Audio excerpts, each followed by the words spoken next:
Hola, soy el doctor Daniel Borges de la Universidad Diego Portales y en esta clase, la última del curso de biología, continuaremos estudiando los componentes celulares y moleculares del sistema inmune. En la clase pasada señalamos que los linfocitos B ejercen su función secretando anticuerpos, que son proteínas que se unen específicamente a antígenos. Pero, ¿cómo los anticuerpos pueden eliminar a los patógenos? A continuación, veremos algunas de las funciones efectoras de los anticuerpos. La sola unión del anticuerpo al antígeno puede dificultar la acción de los patógenos, como por ejemplo cuando un anticuerpo se une a una proteína clave en la infección de un virus y la neutraliza. La unión del anticuerpo a un antígeno en la superficie de bacterias las hace más apetitosas para las células fagocíticas, estimulando su ingestión. Este proceso se denomina opsonización.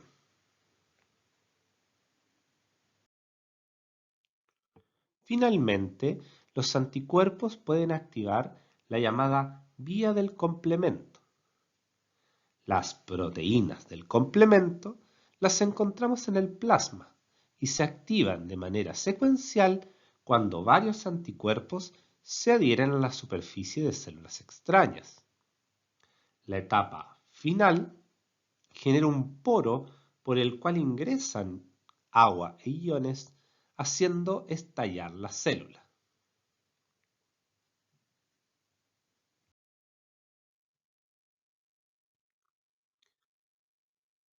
Existen distintas clases de anticuerpos, cada una con sus características particulares. La inmunoglobulina M o IgM es un pentámero y es el tipo de anticuerpo que se secreta más tempranamente en la respuesta primaria. Su principal acción es la activación del complemento. La IgA es un dímero y lo encontramos en las secreciones del cuerpo. Su principal función es neutralizar los patógenos evitando que se adhieran a las células epiteliales. La IgD es monomérica y solo se encuentra en la membrana de los linfocitos en reposo, por lo que no se secreta. La IgG es la inmunoglobulina más abundante en el plasma y se secreta en la respuesta primaria tardía o en las respuestas secundarias. Finalmente, la IgE es un monómero que puede unirse tanto a antígenos como a receptores en la superficie de mastocitos y basófilos, lo que genera que estos liberen histamina y por lo tanto se asocian a las respuestas alérgicas.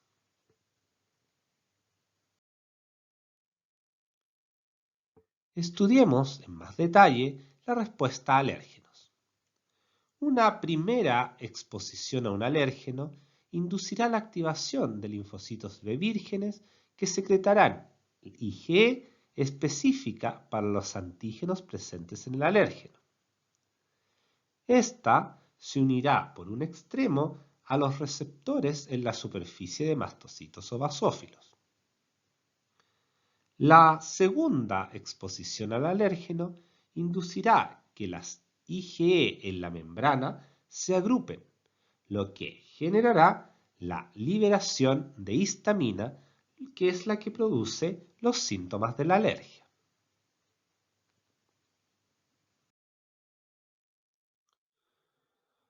A continuación, estudiaremos a los linfocitos T, los otros protagonistas del sistema inmune adaptativo. Los receptores de los linfocitos T se componen de dos cadenas, llamadas alfa y beta, unidas a través de un puente disulfuro. Y también poseen regiones variables que se unen a los antígenos. A diferencia de los receptores de los linfocitos B, estos siempre permanecen en la membrana y nunca son secretados.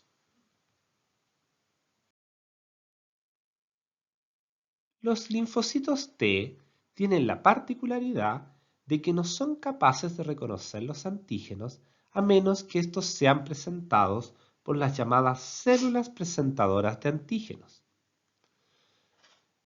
La presentación del antígeno involucra la degradación de las moléculas presentes en el patógeno y su colocación en una proteína en la membrana llamada MHC o complejo principal de histocompatibilidad. El receptor de los linfocitos T solo reconoce al antígeno si éste se encuentra montado en el MHC en la superficie de una célula presentadora de antígenos.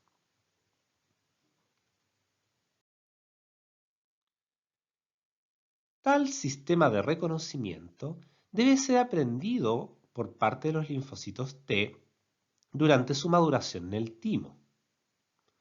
Como los receptores son generados al azar por los mismos mecanismos que se utilizan para generar la enorme diversidad de receptores de los linfocitos B, existe la posibilidad que un linfocito T genere un receptor afuncional.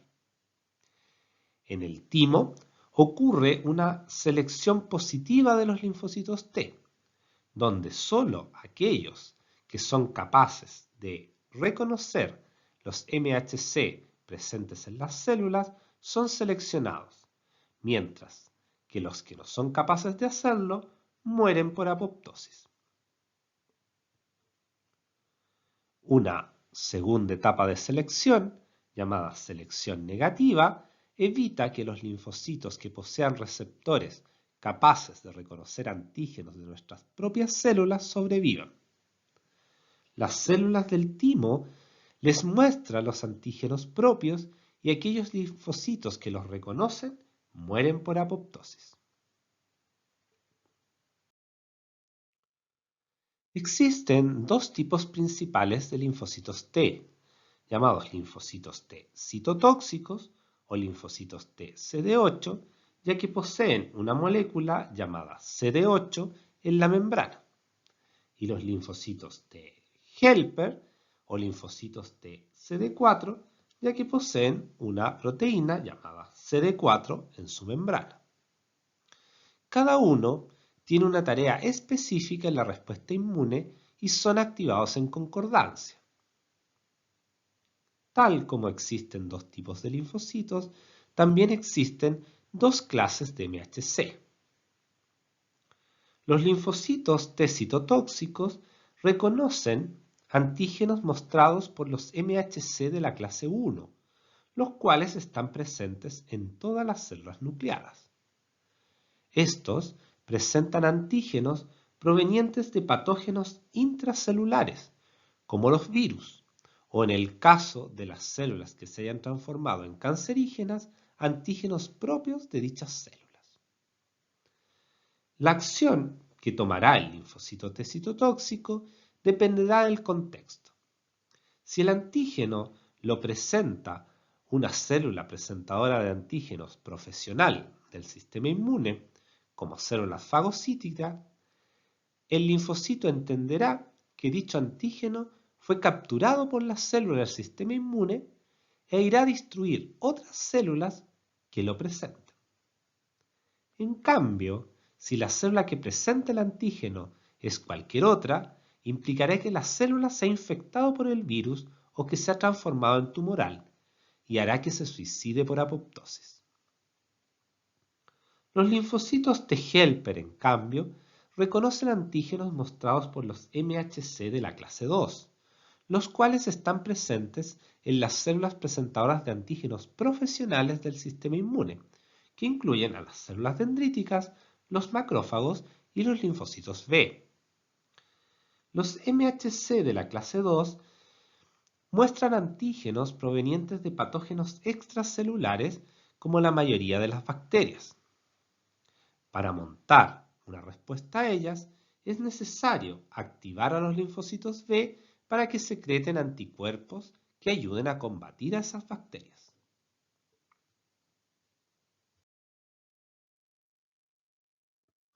Aquí se muestra en detalle la activación de los linfocitos T helper por una célula presentadora de antígenos profesional.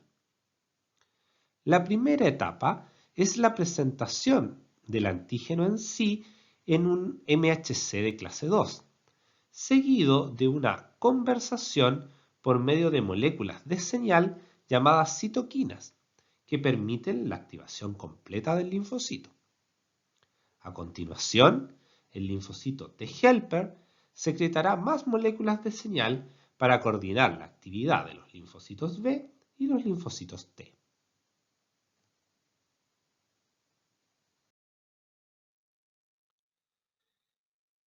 Para activar al linfocito B correcto, esto es, el que tenga el receptor adecuado para el antígeno, el linfocito T helper debe primero activarse por una célula presentadora de antígenos profesional y luego debe encontrar al linfocito T que presente el mismo antígeno.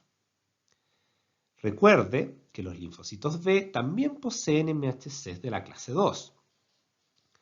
Esto significa que el linfocito fue capaz de reconocer al patógeno correcto, fagocitarlo y presentar el antígeno, por lo que es el linfocito que hay que activar para que genere linfocitos de memoria y células plasmáticas productoras de anticuerpos.